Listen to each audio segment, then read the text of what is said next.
방학 동안에 잘 지내셨죠? 코로나로 인해서 피해가 있는 사람이 학생이 에, 없었으면 합니다. 그리고 정말 이번 학기에는 여러분을 보고 많은 시간을 보고 수업을 해야 되는데 이렇게 코로나가 오랫동안 이렇게 또 이렇게 다시 또 다발적으로 산발적으로 이렇게 일어나서 볼 수가 없어서 참 안타깝네요. 방학 동안에 건강하게 지내셨죠? 지금 이 학기 과목은 의무 기록을 기반으로 제가 설명하는 건 똑같아요. 근데 이제 여러분이 어떤 거를 이제 이 학기 때는 더 하냐면 의료 정보 질 향상이잖아요. 그래서 과목 이름을 보면 어떤 그 의무글에서 분석을 하는 거에 초점을 맞춰야 돼요. 우리가 2학기 동안에는 의무 기록을 리딩하고 해석을 했지만 이번 학기에는 리딩을 하고 해석하는 것 플러스 이제 분석을 할 수 있어야 됩니다. 우리 예를 들어서 저랑 만난 그 첫 번째 차트가 ESRD 차트예요. 그죠? 그래서 ESRD 차트를 가지고 보면 우리 입퇴원 기록지에 있어요. 그래서 퇴원 분석을 해야 되는데 항상 의무 기록사, 지금 보건의료 정보관리사로 바뀌었죠. 그런 사람들이 퇴원 분석을 한다는 거죠. 늘 퇴원 분석을 하고 그 다음에 통계를 내고 그러는데 첫 번째 우리 재원일수가 이 환자가 며칠 동안 됐는지 이 병명에 대해서 그 예를 들어서 ESRD 환자가 어떤 환자는 열흘이 있을 수도 있고 15일이 있을 수도 있고 7일이 있을 수 있고 재원일수를 그래서 평균 ESRD 환자가 어느 정도 되는가 그거를 평균을 내는 거죠. 그래서 그거에 대해서 적정한 진료를 하기 위해서 근거 기반의 그러한 것들을 하기 위해서 하는 거죠. 물론 그건 있어요. 똑같은 질병이라도 예를 들어서 충수염이에요. 그러면 충수염이 20대 때 수술하는 거하고 충수염 수술하는 거하고 그 다음에 70대 때 환자가 충수염 똑같은 진단명이지만 입원 일수가 다를 수 있고요. 그리고 또 건강한 정도에 따라서 누구는 얼마만큼 건강하냐에 따라서 금방 퇴원을 할 수도 있고 또 금방 퇴원을 못하고 그냥 오랫동안 병원에 있을 수 있어요. 그거는 환자 나이, 연령, 그러니까 연령, 그 다음에 건강 상태, 그 다음에 환경, 그 환자의 환경, 여러 가지 요인에 의해서 재원일수는 늘어나게 돼 있습니다. 그래서 재원일수뿐만이 아니라 투입되는 환자를 치료하는 투입되는 그 자원도 많이 다르게 되죠. 하지만 우리는 이제 이번 학기에는 나이대, 연령대에 따라서 이제 재원일수는 얼마나 되고 그리고 그거에 대해서 우리가 의무기록에는 모든 그 의무기록에는 다 사인이 들어가야 돼요. 그죠? 그래서 예를 들어서 입퇴원 기록지는 담당 전문의 서명도 들어가고 그다음에 담당 전공의 서명도 들어가고 또 의무 기록을 언제 생성했는지 이런 정보가 반드시 들어가야 되고 그리고 의무 기록사 서명, 보건의료 정보관리사 서명이 반드시 들어가야 됩니다. 그래서 지금은 종이로 안 하지만 그 뭐죠? 우리 지문 인식이라든지 그다음에 아니면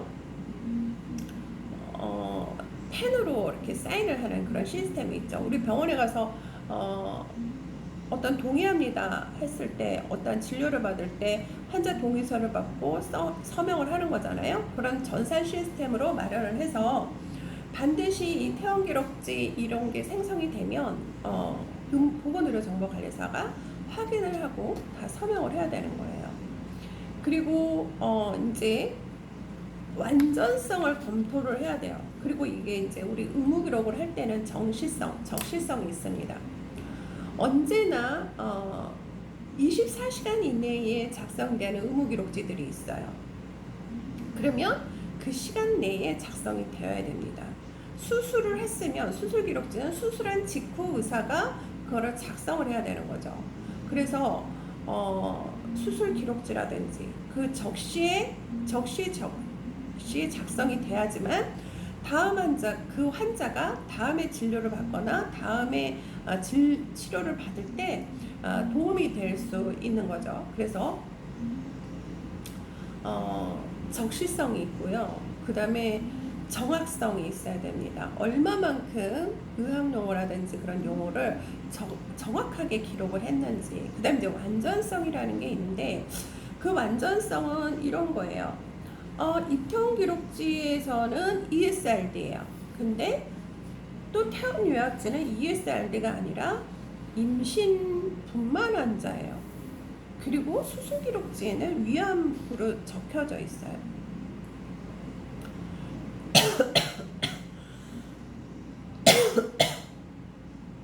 미안해요. 그렇게 된 경우에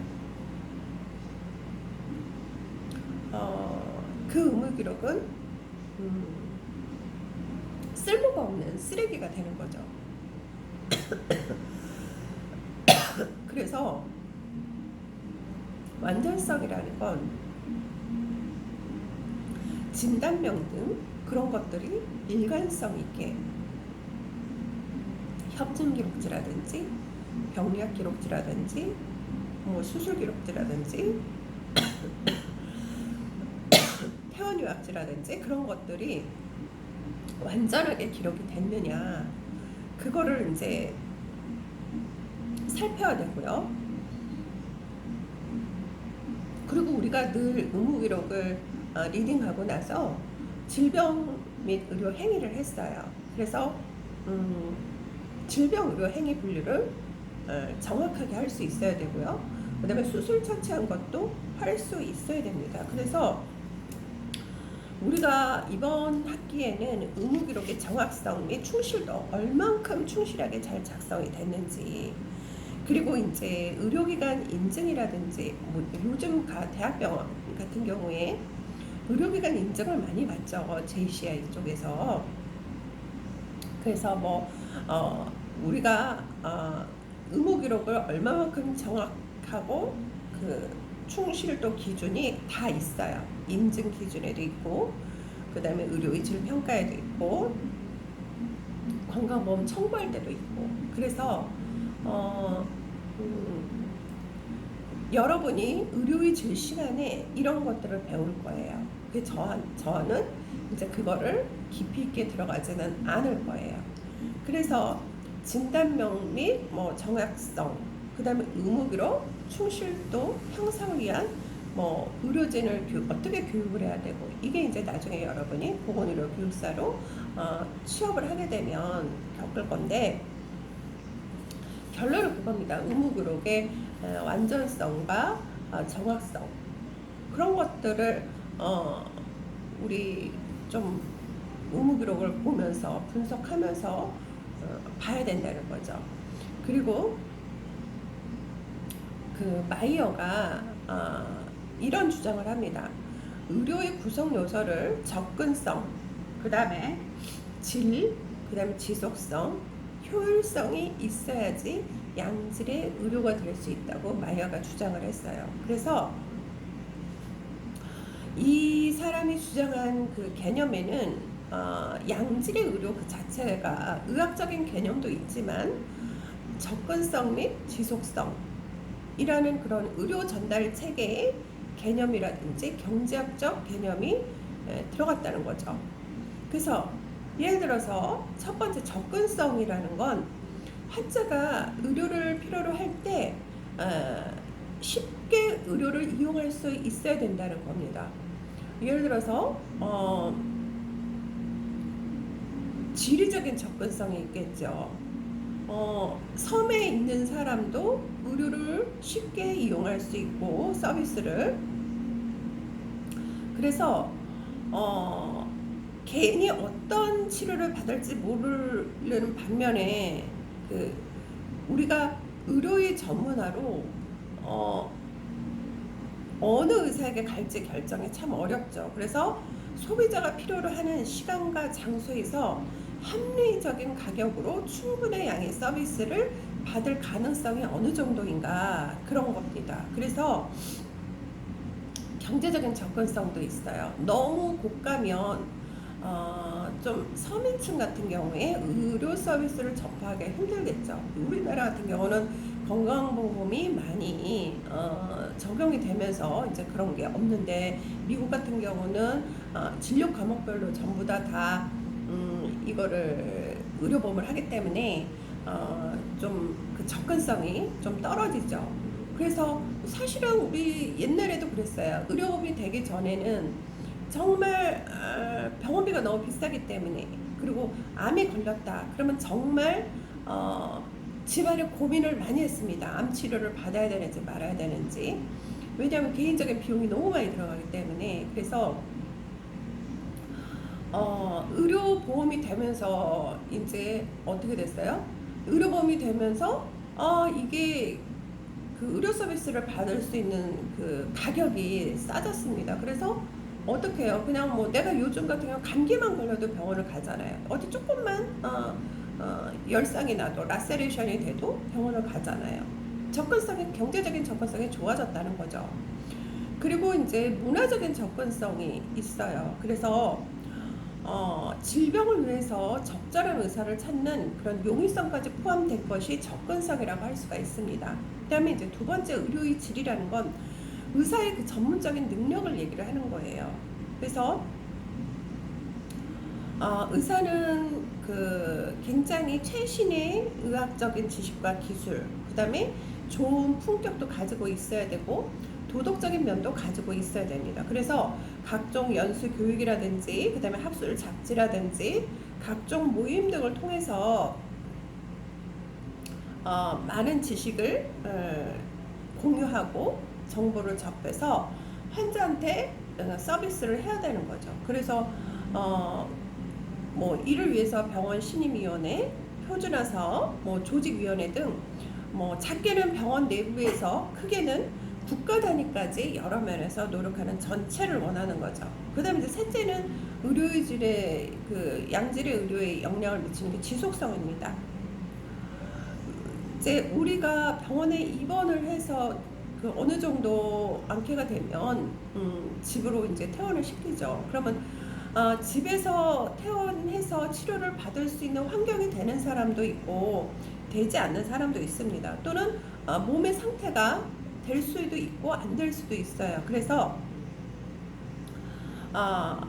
치료나 재활, 사회로 복귀가 가능하도록 연결되는 것, 이런 것들이 지속성입니다. 그래서 환자의 입장으로서는 일관성 있는 치료가 이루어져야 된다라는 거예요. 그래서 예를 들어서 한 환자가 어느 병원에서 진료를 받다가 큰 병원으로 이송이 됐어요. 그러면 그동안 진료한 그 진료 기록을 첨부하면 큰 병원에서 중복된 서비스는 배제하고 신속 정확한 환자 관리를 잘할 수 있는 거죠. 그래서 이러한 협조는 의료 분야 및 관련자들이 어떠한 유기적인 참여도 필요합니다.